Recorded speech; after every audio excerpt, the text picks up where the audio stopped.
लंबी सीमा में 553 किलोमीटर की सीमा ऐसी है जहां फेंसिंग नहीं है। और मैं आपको बताना चाहती हूं कि वो इलाके कौन कौन से। इस पर केंद्र का आरोप है कि बंगाल की ममता सरकार जो है वो केंद्र, ये बड़ा सवाल उठ खड़ा हुआ है कि एसआईआर करना जरूरी है कि नहीं है। एसआईआर की प्रक्रिया को वोटर लिस्ट का शुद्धिकरण कहा जाए कि ना कहा जाए। मैं शुरू कर रही हूं आज की स्पेशल डिबेट। सारे खास मेहमान हमारे साथ जुड़ चुके हैं। भारतीय जनता पार्टी के राष्ट्रीय प्रवक्ता प्रदीप भंडारी यहां हमारे साथ जुड़ चुके हैं। बहुत बहुत स्वागत है प्रदीप जी आपका। राजनीतिक विश्लेषक, कांग्रेस का पक्ष रखने के लिए पंकज शर्मा जी हमारे साथ यहां पर जुड़ चुके हैं। पंकज जी आपका भी बहुत बहुत स्वागत है। समाजवादी पार्टी के राष्ट्रीय प्रवक्ता धर्मेंद्र यादव जी हमारे साथ यहां स्टूडियो में जुड़ चुके हैं। धर्मेंद्र जी आपका भी स्वागत है। जेडीयू के राष्ट्रीय प्रवक्ता डॉक्टर संजय कुमार जी यहां स्क्रीन पर आपको इस वक्त दिखाई देंगे अब से कुछ ही मिनट में। संजय कुमार जी भी हमारे साथ जुड़ चुके हैं। बहुत बहुत स्वागत है सर आपका। वरिष्ठ पत्रकार सतीश केसिंग साहब भी हमारे साथ जुड़ चुके हैं और हम इंतजार कर रहे हैं समीर चौगांवकर जी का, जो कि वरिष्ठ पत्रकार है, वो अब से कुछ ही देर में हमारे साथ जुड़ने वाले हैं। पंकज जी, शुरुआत आपसे कर रही हूं। कल जिस तरीके से विपक्ष ने वॉकआउट किया, कहा मांग करता रहा विपक्ष पूरा टाइम कि चलिए भाई अब बात हो जाए, और जब चुनाव सुधार पर बात हुई तो बिल्कुल वही हुआ जो मणिपुर में किया गया। मणिपुर पर आप चाह रहे थे बात हो, जब बात की तो वॉकआउट कर गए। आज यानी कल जब अमित शाह आए तो वॉकआउट कर गए, और वॉकआउट का वक्त भी ऐसा जिसमें ऐसा लगा कि चारों तरफ से घेर दिया गया कि घुसपैठ is equal to your vote bank. इस तरीके के आरोप लग ही रहे हैं। तो जब जवाब नहीं मिलेगा सारे प्रश्नों का तो वॉकआउट करने के अलावा विपक्ष क्या करेगा। 92 मिनट तक बोले गृह मंत्री जी, पता नहीं क्या क्या बातें कहीं। जो बातें प्रासंगिक नहीं थी वो भी सब कहीं। सारा ध्यान इस बात पर दिया कि किस तरह नेहरू को बदनाम करें, किस तरह कांग्रेस को बदनाम करें। निर्वाचन आयोग और निर्वाचन प्रणाली से जुड़ी हुई बातों पर कोई कायदे का जवाब नहीं दिया। अभी तो सारी मैंने सवाल और जवाब दिए। पंकज जी आप कह रहे हैं कि नहीं दिया। कौन सा मसला था जिस पर जवाब आपको नहीं मिला? आप जैसे आप कह रही हैं कि उन्होंने कहा कि इम्यूनिटी कोई नई बात नहीं है, 1951 से है। वो इम्यूनिटी ये इम्यूनिटी नहीं है। ये जो आजीवन दी गई है इम्यूनिटी, ये जो संरक्षण मिला है, ये अलग तरह का है। वो इम्यूनिटी तो सारे सुप्रीम कोर्ट के जजेस को मिली हुई है, सारे बड़े अधिकारियों को मिली हुई है। उसमें और इसमें जमीन आसमान का फर्क है। दिसंबर में ये जो किया ये अलग तरह की बात है। फिर कह रहे हैं कि सुप्रीम कोर्ट के प्रधान न्यायाधीश को हमने नियुक्ति समिति से बाहर नहीं किया। वो तो एक अंतरिम व्यवस्था थी। अगर वो एक अंतरिम व्यवस्था थी भी तो वो एक अच्छी व्यवस्था थी। प्रधान न्यायाधीश को अलग हटा करके ये अच्छी व्यवस्था आपके समय क्यों नहीं लागू हुई? ये जब भी लागू हुई, इसको बदलने के पीछे क्या रहस्य है? नहीं, जब भी नहीं। ये है, मैं रहस्य ये जानना चाहती हूं कि आप चाहते हैं कि इस सरकार में ये लागू हो जाए। मैं उस रहस्य को जानना चाहती हूं कि पिछली सरकारों में ये लागू क्यों नहीं हुआ, क्या वजह थी? पिछली सरकारों में एक व्यवस्था थी कि केंद्रीय मंत्रिमंडल की सिफारिश पर प्रधानमंत्री के कहने पर राष्ट्रपति नियुक्त किया करते थे। तो उसमें तो एलओपी भी नहीं था। मतलब एलओपी से राय ली जाती थी। कहां? एलओपी से राय ली जाती थी। कहां, कब राय? हमेशा नेता प्रतिपक्ष से राय ली जाती थी। नहीं, कहां? मुझे आपके कहने से नहीं ना सर, मैं ये कह रही हूं कि यहां पर जो समिति का गठन हुआ है इसमें तो एलओपी है। पिछले में तो एलओपी था ही नहीं। कैबिनेट वाले मंत्री बताते थे, प्राइम मिनिस्टर, और पूछते भी थे कि नहीं मुझे नहीं मालूम है। प्राइम मिनिस्टर राष्ट्रपति को बताते थे और राष्ट्रपति कहते थे हाँ भाई ये है।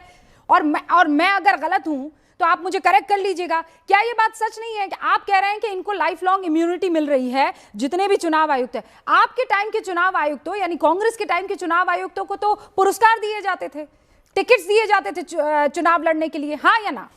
अब ये पुरस्कार और ये सम्मान और ये सब चीजें आज भी किन किन लोगों को 11 साल में दी गई हैं, बताइए। इसकी सूची भी आपके पास होगी। हाँ सर, कि किस तरह बगैर चप्पल के आते हुए देखा है मैंने। किस तरह सुप्रीम पद्म भूषण, पद्म विभूषण और भारत रत्न लेते हुए उन लोगों को, किस तरह सुप्रीम कोर्ट के प्रधान न्यायाधीशों को कैसे कैसे पदों से नवाजा गया है, जिन्होंने पता नहीं कैसे कैसे फैसले दिए जो सरकार को सुहाते थे। तो 11 वर्ष में जो हुआ है उसका भी तो प्रदीप भंडारी जी, 11 साल में जो हुआ है उसका जिक्र आज की तारीख में। सुरेखा जी, झूठ की उम्र बहुत कम होती है और आदरणीय गृह मंत्री जी ने राहुल गांधी के 6 महीने से चल रहे झूठ को सिर्फ 90 मिनट में एक्सपोज कर दिया। समीर चौगांवकर जी हमें दिख रहे हैं, बस आइए समीर जी, आप हमें लाइव आ जाइए डिबेट में समीर ज्वाइन जी, आप कीजिए। लाइव आ जाइए। हाँ। मैं आपके सामने इनके झूठ को एक्सपोज करता हूं। हाँ पहला झूठ, पंकज जी ने बोला कि लाइफ लॉन्ग इम्यूनिटी दी गई है। कोई लाइफ लॉन्ग इम्यूनिटी नहीं दी गई है। मैं रूबिका जी आपके शो पे पंकज जी के लिए ताली बजाऊंगा।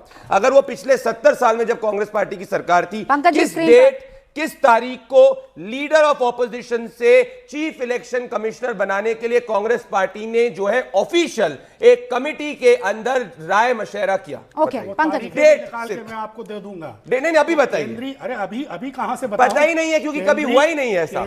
पता ही नहीं है, ऐसा हुआ ही नहीं है। मैं रूबिका जी 70 सालों में नहीं, आपने बोला, सुनिए, नहीं है ऐसा।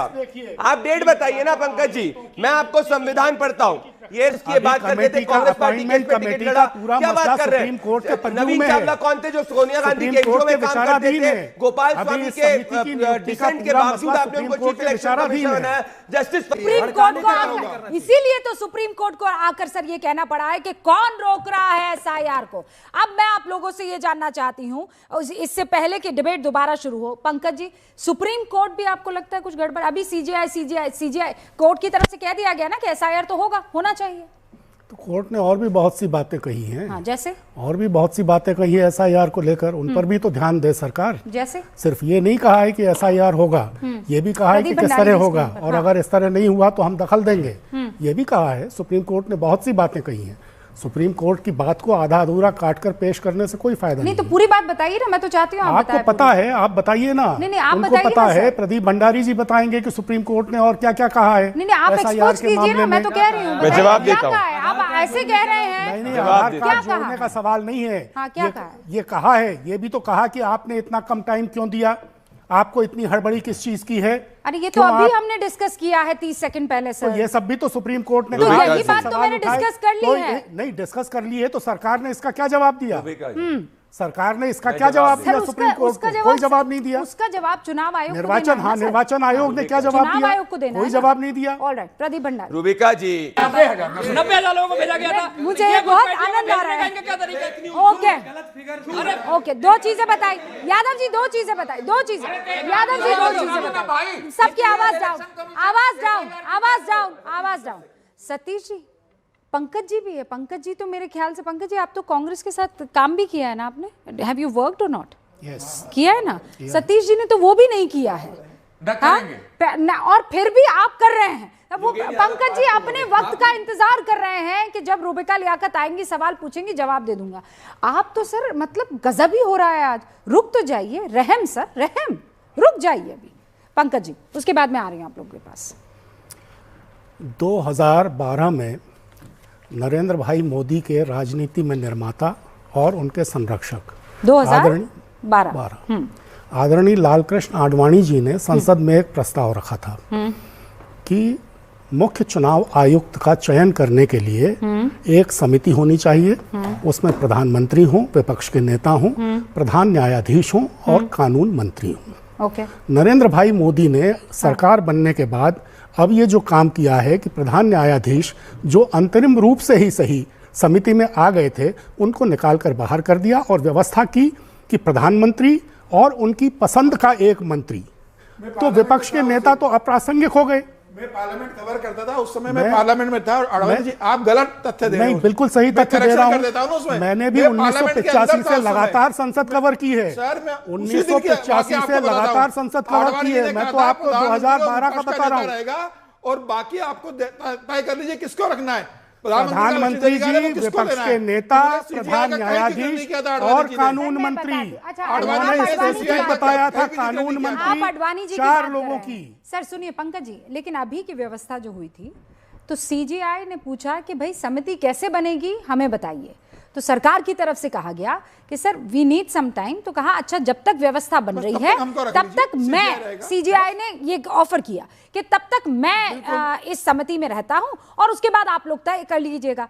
अब उसके बाद जिसका अधिकार है उसने तय किया। सर पहले की सरकारों में एलओपी नाम की चीज नहीं होती थी जब ईसीआई को इलेक्ट किया जाता था। Pankaj ji, you know it better.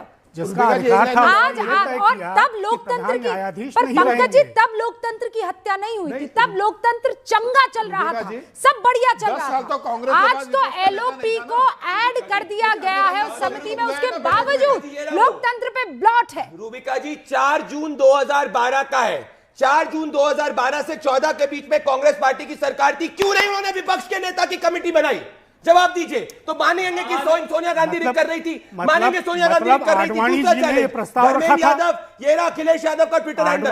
अगर 11 साल में एक स्टेटमेंट घुसपैठियों के खिलाफ आप कह रहे हैं, मान जाऊं, जो 11 साल में एक स्टेटमेंट, यानी कि आडवाणी जी ने प्रस्ताव रखा था। अरे तो भैया आप कर दो,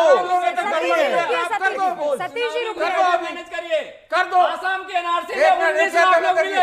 एक बड़ी बात इनको कह देता हूं, सुप्रीम कोर्ट में जो चिल्लाते रहने से कुछ नहीं होने पंकज जी आखिरी कमेंट सर। ममता बनर्जी कह रही है मैंने खुद अभी एसआईआर का फॉर्म नहीं भरा है। हाँ आपने भरा है?